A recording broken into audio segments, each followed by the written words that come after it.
ஆல்ரவுண்டர்ன்னே சொல்லலாம். ஏன்னா பூரி, சப்பாத்தி, இட்லி, தோசை, இடியாப்பம், ஆப்பம்ன்னு யார் கூட வேணாலும் செட் ஆகிடுவான். டேஸ்ட்டும் சூப்பரா இருக்குங்க. அல்டிமேட்டா இருக்கும். செய்யறதும் ரொம்பவே சுலபம் தான். இந்த முறையில நீங்க ஒரு முறை செஞ்சு பார்த்தீங்கன்னா, கட்டாயம் சொல்றேங்க, எப்ப சிக்கன் எடுத்தாலும் இதே முறையில தான் செய்வீங்க. செய்யறது ரொம்ப ஈஸி தான். இது எப்படி செய்றதுன்னு பார்ப்போம் வாங்க. இப்ப இத செய்யறதுக்கு ஒரு 1/4 கிலோ பிராய்லர் சிக்கன் தோல் நீக்கிட்டு நல்லா வாஷ் பண்ணி எடுத்து வச்சிருக்கேன். இதுக்கு 2 பெரிய சைஸ் வெங்காயம், 1 தக்காளி, 1 கைப்பிடி புதினா, 2 துண்டு இஞ்சி, 5 பல் பூண்டு, 2 பச்சை மிளகாய், இஞ்சி பூண்டு விழுது 2 டீஸ்பூன், ஹோல் கரம் மசாலா, 1 கொத்து கருவேப்பிலை, கொத்துமல்லி, 1/2 முடி தேங்காயில பாதி அளவுக்கு தேங்காய், 5, 6 முந்திரி, 1/2 டீஸ்பூன் கசகசா, இத மட்டும் ஒரு 1/4 கப் தண்ணி சேர்த்து ஊற வச்சுருங்க. இப்போ ஒரு கடாயில 2 டீஸ்பூன் எண்ணெய் சேர்த்து வெங்காயம், தக்காளி, இஞ்சி, பூண்டு, பச்சை மிளகாய், புதினா, கொத்தமல்லி சேர்த்து நல்லா வதக்கி குடுத்துருங்க. இந்த அளவுக்கு கலர் மாறட்டும். இத ஆற வச்சு அரைச்சு எடுத்துக்கலாம். இப்போ ஒரு கடாயில 2 டீஸ்பூன் எண்ணெய் சேர்த்து, எடுத்து வச்சிருக்க ஹோல் கரம் மசாலாவ சேர்த்து நல்லா பொரிய விடுங்க. பொரிஞ்சதும் இஞ்சி பூண்டு விழுது சேர்த்து பச்சை வாசனை போறது அளவுக்கு நல்லா வதக்கிட்டு, எடுத்து வச்சிருக்க சிக்கன் தண்ணி இல்லாம சேர்த்து நல்லா வதக்கிக்கோங்க. அடுப்ப மீடியம் ஃப்ளேம்லயே வச்சு வதக்கிக்கோங்க. சிக்கனோட கலர் வெள்ள கலரா மாறாத அளவுக்கு நல்லா வதக்கிக்கோங்க. இந்த அளவுக்கு மாறணும்.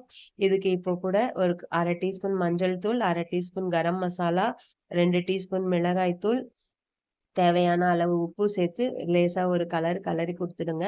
1 டீஸ்பூன் தயிர் சேர்த்திருக்கேன். புளிப்பில்லாத தயிர் இருந்தா சேர்த்துக்கோங்க. தயிர் ஆப்ஷனல் தான். வேண்டான்னா ஸ்கிப் பண்ணிடலாம்.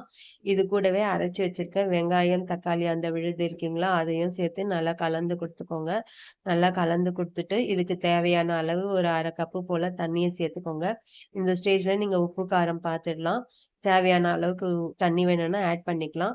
இத மூடி போட்டு ஒரு 15 நிமிஷம் லோ டூ மீடியம் ஃப்ளேம்ல வேக வச்சீங்கன்னா, நல்லா வெந்துரும். சிக்கன் நல்லா வெந்துருச்சு பாருங்க.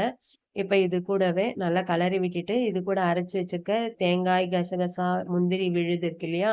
அதையும் சேர்த்துக்கோங்க. அதையும் சேர்த்து நல்லா கலந்து விட்டுக்கோங்க. இத சேர்த்துட்டு ரொம்ப தண்ணி சேர்த்துற வேண்டாம். உங்களுக்கு எவ்வளோ வேணுமோ அவ்வளோ மட்டும் கொஞ்சமா தண்ணி சேர்த்துக்கோங்க. ஏன்னா தேங்காய ஊத்திட்டு ரொம்ப நேரம் கொதிக்க வைக்கக்கூடாது. அதனால தேவையான தண்ணீனா முதல்ல நம்ம செக் பண்ணும்போதே சேர்த்துருக்கணும். இந்த அளவுக்கு கலந்து விட்டுட்டு, இது நல்லா ஒரு 2 கொதி வரட்டும். அந்த அளவுக்கு கொதிச்ச உடனே கேஸ் ஆஃப் பண்ணி இத எடுத்து வச்சுருங்க. ஒரு பாத்திரத்துக்கு மாத்தி வச்சுருங்க. அவ்வளோதான். ரொம்ப நேரம் கொதிக்க விட்டுறாதீங்க. இப்ப பாத்திரத்துக்கு மாத்திடலாம். மாத்திட்டு இதுக்கு மேல கொஞ்சமா கொத்தமல்லி இலை தூவி சர்வ் பண்ணிடலாம். அவ்வளோதாங்க.